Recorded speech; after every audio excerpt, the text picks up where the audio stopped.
Nos está escuchando Ariel Cohen, nuestro colega del Cronista. Hoy tenemos realmente grandes colegas que queremos de este diario y web popular. Ariel, ¿cómo estás? Te damos la bienvenida para que sepas. Te doy la bienvenida si me ayudás a comunicarle a la gente en este día viernes, cuando todos se quieren relajar y bueno, empezás con el gustito del fin de semana, a contarles que el Banco Central dio a conocer el relevamiento de expectativa de mercados. Es una encuesta que hace entre todos los actores importantes que dan proyecciones económicas en el mercado interno y también las venden en el exterior. Parte de cómo nos ven tiene que ver con cómo venden estos consultores la imagen de Argentina. En ese relevamiento, claro, mucha gente que nos para por la calle a los periodistas y dicen ¿y qué va a pasar con el dólar? ¿Y cuánto va a estar la inflación? Porque yo tengo que calcular mi gasto. Porque el alquiler. Pésimas noticias tenemos que dar, porque en este relevamiento de expectativas de mercado, lo que proyectan los economistas, Ariel, es que la inflación este año va a estar tocando el 90,2% interanual. O sea, ya nos quedamos cortitos, Ariel, con el 60, pasamos como quien no quiere la cosa de un mes a otro el 70, y ahora estamos 14 puntos por encima de la encuesta anterior. Sí, ¿cómo te va, Marce? ¿Y cómo anda?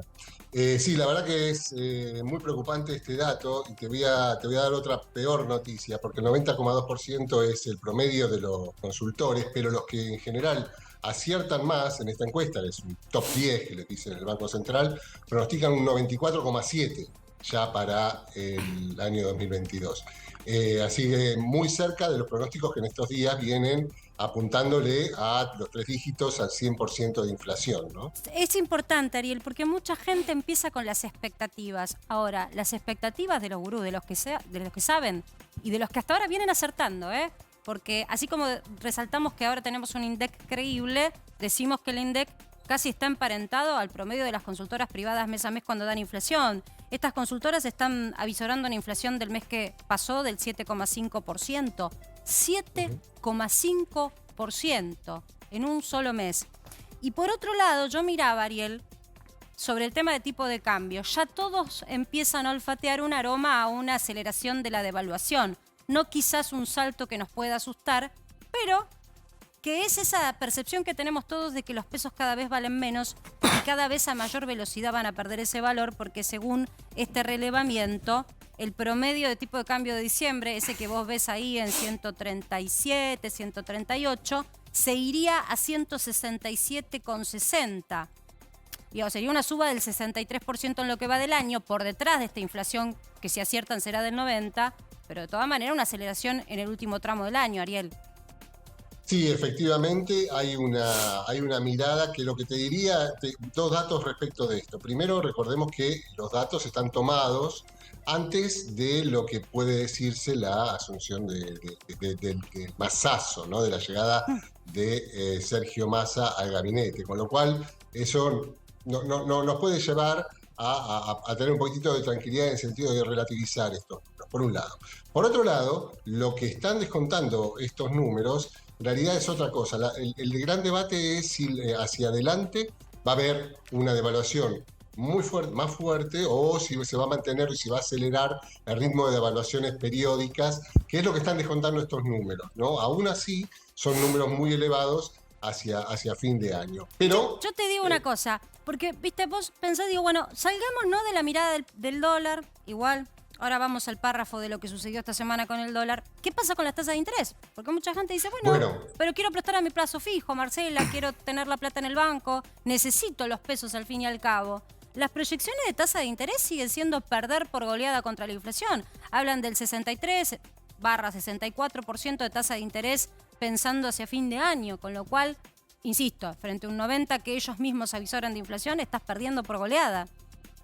Sí, yo creo que desde este lado ya, además del número que estamos viendo en el REM de esta tarde, lo que tenemos que esperar es que precisamente el gran cambio que pueda verse en la administración de Sergio Massa en lo inmediato, estoy hablando de los próximos 10 días, a más tardar, es una actualización de la tasa de interés, es una aceleración de la tasa de interés, a los niveles positivos que comprometió en su momento el ministro Guzmán, que ratificó la ministra Batakis y que de alguna forma se desprende de las definiciones hasta el momento de Sergio Massa vinculadas con el horizonte monetario.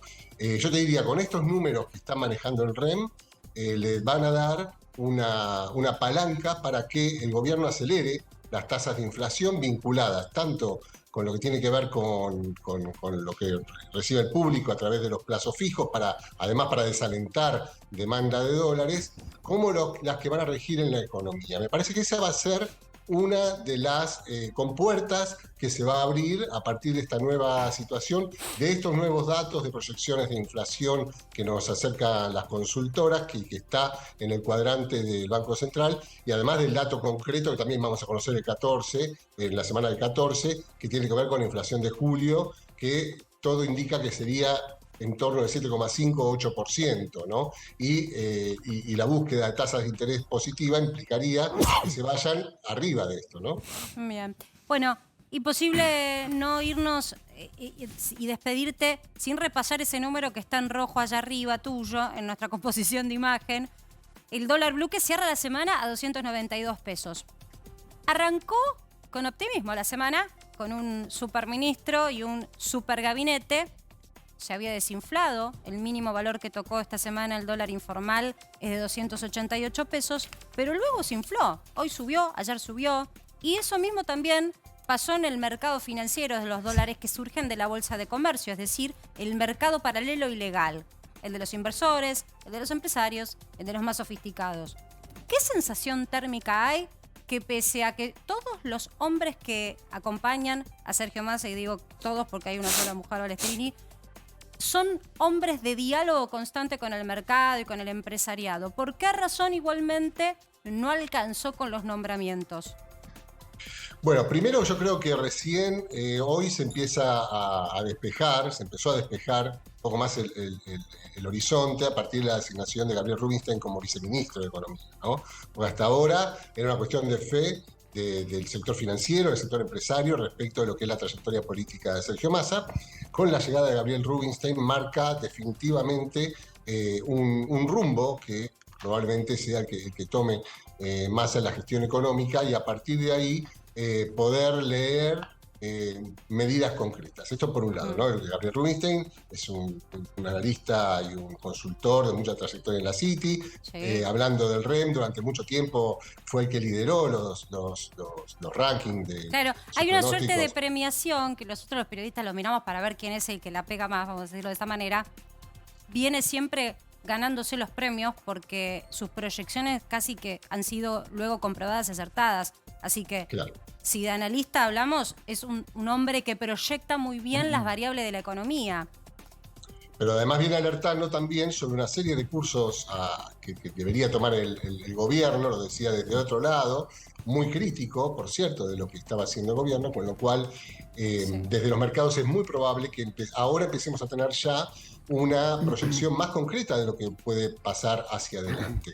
No obstante lo cual, respecto del tema del dólar, bueno, sí, hace 2 o 3 días, mejor dicho, cuando el ministro Massa empezó a plantear su agenda, hasta ese momento, lo que hicieron sobre todo las empresas es tomar posiciones, porque lo que se pensaba que lo que iba a anunciar era una devaluación importante del peso, y lo que en su primera aparición hizo Massa fue desalentar de alguna forma esta idea de que iba a haber un shock devaluatorio, y ahí empezaron también a acomodarse unas fichas. Pero tenemos también un arrastre que tiene que ver con esta expectativa que había anteriormente. De todas formas, hay que destacar que hubo una baja importante de los 350 que estaba el contado con liquidación hace una semana, a lo que está cerrando la semana en 290. El Blue también tuvo subas y bajas y terminó 300, abajo de 300, claro, ¿no? Con lo cual la fiebre está, por lo menos está controlada. La fiebre creo que no es poco para el nivel de crisis que estábamos viviendo hace 15 días nomás, ¿no? Muy bien, será una situación de minuto a minuto. Ariel, querido, gracias por detenerte, por participar en Para que Sepas, y recomiendo siempre seguir los editoriales de Ariel en la web del Cronista los fines de semana, y también dense el gusto, a mí me encanta, de comprar ese papel color salmón que es tan lindo de leer a la mañana. Gracias. Gracias, Marce, gracias, Edith.